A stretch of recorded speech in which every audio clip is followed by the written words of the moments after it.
Incertidumbre y rechazo genera la toma de posesión presidencial de Nicolás Maduro en Venezuela. Estados Unidos tacha de farsa el nuevo mandato de Maduro y la Unión Europea dice que carece de legitimidad. María Corina Machado, por su parte, asegura que se ha consolidado un golpe de Estado en Venezuela. Con esto comenzamos.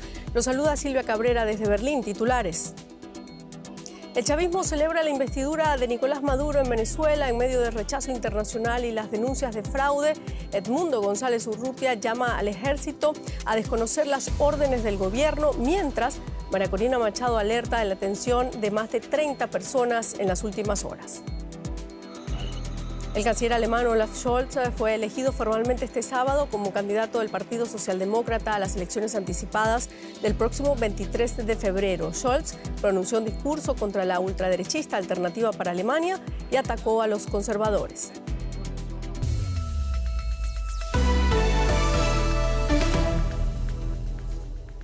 La toma de posesión de Nicolás Maduro ha generado todo tipo de reacciones. La oposición acusa a Maduro de consolidar un golpe de Estado, mientras la comunidad internacional habla de falta de legitimidad democrática de la investidura de Nicolás Maduro. Estados Unidos, Canadá y la Unión Europea aprobaron nuevas sanciones contra el gobierno chavista. Washington incluso va más allá, elevó a $25 millones la recompensa por información que conduzca a la detención de Nicolás Maduro y de Diosdado Cabello. Desoyendo las denuncias de fraude electoral y las condenas internacionales, Nicolás Maduro logró jurar este viernes por tercera vez consecutiva como presidente de Venezuela, en un acto que la oposición calificó como una usurpación del poder. Y juro por el histórico, noble y aguerrido pueblo de Venezuela. El acto, celebrado en la Asamblea Nacional, estuvo repleto de autoridades, pero con poca presencia de jefes de Estado. Solo asistieron dos incondicionales del régimen, el nicaragüense Daniel Ortega y el cubano Miguel Díaz-Canel. El rechazo a la legitimidad del mandato de Maduro fue inmediato. Estados Unidos, la UE y gran parte de América Latina reiteran que las elecciones de julio estuvieron marcadas por irregularidades y no reflejaron la voluntad popular. Desde el exilio, el candidato opositor Edmundo González Urrutia, reconocido como presidente legítimo por Washington, denunció la toma de posesión como un golpe de Estado e instó a las Fuerzas Armadas a preparar su retorno al país. Como comandante en jefe, ordeno al alto mando militar desconocer órdenes ilegales que le sean dadas por quienes confiscan el poder y preparen mis condiciones de seguridad para asumir el cargo de presidente de la República que me confió la soberanía popular. Tras la jura de Maduro, Estados Unidos anunció un nuevo paquete de sanciones contra altos funcionarios venezolanos y aumentó a $25 millones la recompensa por información que conduzca al arresto del presidente venezolano, a quien Washington acusa de corrupción y narcotráfico. En un giro inesperado, el régimen chavista cerró temporalmente su frontera con Brasil y Colombia, alegando una conspiración internacional para desestabilizar el país. Aunque ni Brasil ni Colombia han reconocido la victoria de Maduro, tanto el presidente Lula da Silva como Gustavo Petro han subrayado la necesidad de mantener el diálogo político. A pesar de consolidarse como el dirigente chavista con más tiempo en el poder, Maduro enfrenta un futuro incierto, marcado por el aislamiento diplomático, el regreso de Trump y una creciente presión interna por el deterioro social y las protestas de una oposición que, aunque debilitada, sigue luchando por sacar a Maduro del poder. María Corina Machado valoró este sábado profundamente el apoyo inquebrantable del presidente electo de Estados Unidos, Donald Trump, a la lucha por la democracia en Venezuela. Nos vamos a Nueva York, ampliamos esta información con Argemino Barro. Argemino, hasta hace poco había cierta incertidumbre en torno a la postura que Donald Trump adoptaría frente a Venezuela. Sin embargo, sus últimas palabras de apoyo a María Corina Machado y Edmundo González Urrutia no dejan dudas de qué lado está, ¿no? ¿Tomará Trump una posición más agresiva quizás contra el gobierno chavista? Bueno, eso parece indicar el reconocimiento de Edmundo González como presidente electo de Venezuela, también algunos nombramientos de Donald Trump para su gabinete, empezando por Marco Rubio, el senador cubanoamericano que será secretario de Estado y que se ha calificado, siempre se ha considerado uno de los más defensores de la línea dura hacia los regímenes socialistas, entre ellos, por supuesto, el de Venezuela. Y además Si miramos al primer mandato de Donald Trump entre 2017 y 2021, su política hacia Venezuela fue de la línea dura, por ejemplo, a la hora de suspender licencias para la exportación de petróleo, lo cual tuvo un gran impacto en Venezuela. Al mismo tiempo, Donald Trump es una persona a la que le gusta sembrar un poco la incertidumbre y una de sus prioridades es las deportaciones masivas de inmigrantes indocumentados en Estados Unidos. Hay, según diferentes cálculos, en torno a 250.000 venezolanos que residen ilegalmente en Estados Unidos y es posible que Trump los quiera deportar, para lo cual requeriría el permiso de Nicolás Maduro. Así que también ahí puede haber cierto grado de negociación entre Venezuela y los Estados Unidos de Donald Trump, que serán oficiales el próximo 20 de enero. Bueno, pero Estados Unidos ha aprobado ya hoy nuevas sanciones contra el gobierno de Maduro. ¿Qué se sabe sobre estas sanciones? ¿Contra quiénes están dirigidas y qué abarcan? Bueno, como habéis mencionado, están dirigidas sobre todo para el jefe de Estado o jefe de Estado ilegítimo, según Washington, Nicolás Maduro, con ese botín por la información que lleva a su captura de 25 millones de dólares, que es el máximo permitido por la ley estadounidense. También Diosdado Cabello, ministro del Interior, y un botín parecido de 15 millones de dólares para Vladimir Padrino, que es el ministro de Defensa, así como otras sanciones a altos cargos del régimen en agencias de seguridad, agencias económicas, por ejemplo, el responsable de las aerolíneas venezolanas y demás. Es interesante porque en Washington hay un consenso entre demócratas y republicanos para sanciones más duras contra Venezuela, que por ejemplo revoquen las licencias para exportar petróleo. Y aquí también hay una negociación en la trastienda, un tira y afloja. Por ejemplo, una empresa como Chevron, una importante petrolera, ha estado haciendo lobby de una manera muy determinada para conservar su licencia de exportación de petróleo desde Venezuela. Así que es posible que Donald Trump también tenga mucho que decir aquí acerca de estas licencias y podremos ver en los próximos meses hasta qué punto está dispuesto a continuar apretándole las tuercas al régimen como ha hecho últimamente Joe Biden. Muchísimas gracias, Argemino Barro, desde Nueva York. Un saludo. Y regresamos ahora acá a Alemania porque el canciller Olaf Scholz ha sido ratificado como candidato del Partido Socialdemócrata, el SPD, a las elecciones federales anticipadas del 23 de febrero. Reunido ante sus fieles en un congreso del partido en Berlín, Scholz ha pronunciado un alegato para defender su reelección de cara a una campaña electoral que no se presenta fácil. El partido se hunde en las encuestas y el SPD espera revertir esta tendencia con su campaña electoral. El canciller Scholz ha gobernado durante 3 años en coalición con los Verdes y el FDP, partido de corte liberal. Las tensiones internas rompieron el gobierno en noviembre.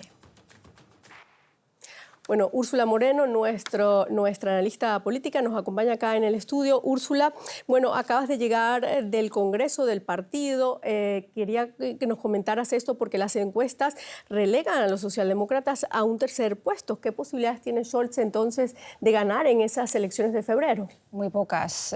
No es muy realista. Quiero decir que con un 15% ahora mismo la intención de voto, como decías, cuando los conservadores tienen un 30%, es decir, doblan la intención de voto de los socialdemócratas, es muy difícil. Algunos delegados con los que he podido hablar hoy en el Congreso me comentaban que confían en una suerte de milagro como se produjo hace 3 años, que entonces Olaf Scholz sí consiguió revertir los pronósticos y acabó en un 25%, con una posición de partida muy baja.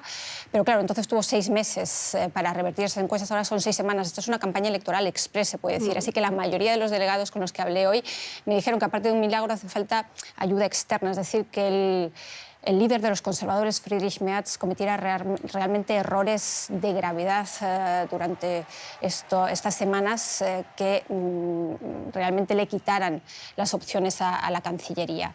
Además, esta campaña electoral gira en torno a la economía, la crisis económica que atraviesa Alemania, y ahí se le adjudican más competencias muchas veces a los conservadores, lo cual no quiere decir que los socialdemócratas no acaben gobernando, porque si bien todo apunta que Friedrich Merz será el próximo canciller, necesitará un socio para gobernar y ese podría ser el Partido Socialdemócrata. Claro, nos quedamos contigo porque el partido ultraderechista alemán Alternativa para Alemania, la AfD, ha confirmado a Alice Weidel como su candidata a canciller. Su confirmación se anunció al comienzo de un congreso de 2 días en la ciudad de Riesa, en el estado alemán de Sajonia, bastión de la AfD. Es la primera vez que el partido elige a un candidato oficial para el cargo de canciller. Las encuestas sitúan a la AfD en segundo lugar de cara a las elecciones federales del 23 de febrero. El Congreso se retrasó 2 horas por las protestas contra la AfD que causaron el bloqueo de varias vías de acceso. Úrsula Moreno, aquí en el estudio. Bueno, hablamos de bloqueo, pero también de un cordón sanitario que no es más que un acuerdo entre los distintos partidos políticos alemanes para aislar a la extrema derecha. ¿Es posible este muro contra la extrema derecha, dadas las encuestas que estamos viendo hoy? En Alemania, de momento, parece que ninguna fuerza democrática está por la labor de cooperar con Alternativa para Alemania, pero no en vano, hoy el canciller Olaf Scholz en su discurso empezó recordando el ejemplo de la vecina Austria, donde también todas las fuerzas democráticas habían asegurado que no iban a entrar en conversaciones con el partido análogo, el partido ultraderechista de ella, y ahora están coaligando con ellos. Ahora bien, el líder conservador en este país, Friedrich Merz, no se cansa de repetir en todas las entrevistas que bajo ningún concepto va a cooperar con Alternativa para Alemania.